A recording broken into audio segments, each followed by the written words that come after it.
How's it going, everybody? It's Ghost Flipping here. I hope you guys are doing great.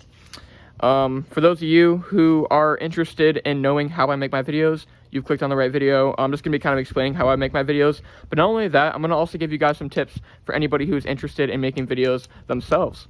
So, yeah, I hope you guys find this video informative, but I guess I'll get straight into it. But before I do, whoever in the comments asked me to wear my Crocs, you're welcome. I remembered. There was somebody in the comments who was like, wear your Crocs, and I was like, all right. And I finally remembered to wear them. I've been forgetting in recent videos, so I do apologize. I know you love the Crocs, but sometimes I don't want to wear the same shoes every day, you know what I mean? No, I'm just kidding. No, okay, Crocs are awesome. But anyways, how do I make my videos? It's pretty standard. It's not rocket science. I'm very, what's it called? Simple when it comes to recording.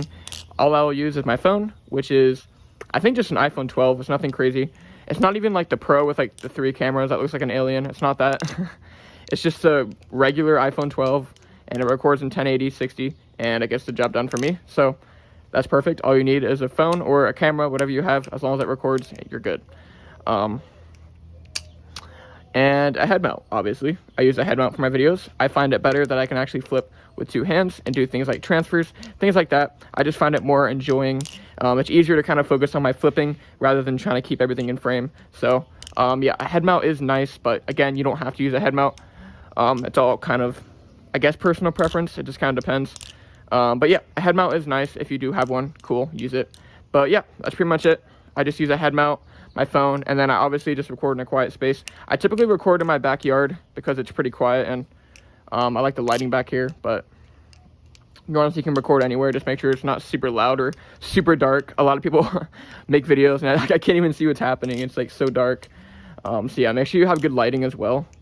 That's really helpful. But yeah, that's pretty much all I do to make my videos. Pretty simple. And then I just basically yap in front of a camera.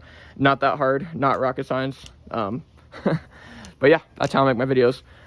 So that's pretty simple. Now I guess I'll kind of share some tips with you guys on how I recommend making videos, or I guess give you guys some tips on anybody who's interested in making videos on YouTube with Balisongs. So I do want to get something across to you guys.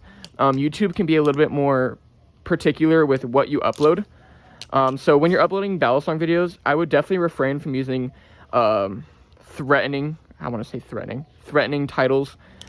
Things like sharp, knife, even butterfly knife is a little risky. You could probably use butterfly knife, but anything with like sharp or anything like that, knife by itself, blood, will usually get scanned by the YouTube AI or whatever robot that scans your video, and sometimes it'll flag it as dangerous and it'll take it down. So just be careful. As long as you have a good title, for example, instead of using like butterfly knife tricks, let's say you're making a video, right, and you're flipping your Balisong and you're doing really cool tricks, instead of naming it butterfly knife tricks or whatever, just name it like Balisong flips or something like that, you know what I mean? Balisong tricks, because like it'll help with the AI thing that scans your video, and it'll kind of help it know that, hey, this isn't dangerous, you know. Or you could be like trainer, you know, butterfly knife trainer tricks, Balisong trainer tricks, whatever you want to use. Just make sure you're not using like threatening titles like blood or I cut my finger off, you know what I mean? Like things like that. Obviously you wouldn't use that, but you get the idea. Watch your titles, and then alongside that, make sure you upload when you're uploading your video. Before you upload it, click not made for kids. Okay, there's a little button down there. Make sure you click that, because when you don't click that, your video will get promoted to younger audiences, right?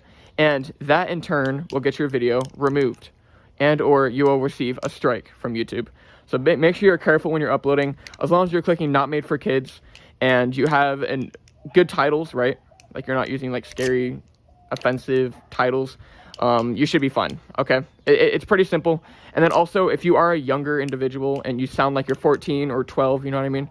I would refrain from speaking, only because the YouTube AI bot, whatever you want to call it, will also flag that as a younger individual engaging in dangerous activities, okay? That's common. It's happened to me before in the past. So just make sure if you do have a higher pitched voice with a little bit of a higher frequency, you know what I mean? I would just refrain from at least talking in your videos, because it's a lot easier for your video to get flagged for a kid engaging in dangerous activities. So go ahead when you're recording, just record, but don't talk. So you can record like edits or flipping shorts, you know, whatever you want to do. Just don't talk. I mean, I'm not saying you can't, but it's a lot more risk, especially when you sound younger. So yeah. But I mean, that's pretty much it. It's pretty standard. Just watch your titles, right? Be careful when you upload. Make sure you click not made for kids. And then obviously also thumbnails. I forgot to mention that. YouTube will also scan your thumbnails. So if you're flipping like a live blade or whatever, definitely don't show that blade. Also, if you're flipping a trainer, even if it's a trainer, if you hold it open like this and you can see that there's like a smile on it, usually people will know it's not a real knife. So yeah, that's pretty much it. I hope this video was informative for somebody. If it even helped one person, then my video is successful. That's all I care about. So yeah, but anyways, that's pretty much it for me today, guys. If you guys have any questions, comments, anything like that, let me know. But yeah, that's pretty much it for me. I hope you guys have a great day. Take care of yourselves, stay busy, stay safe, and I will see you guys in the next video. Peace out, guys.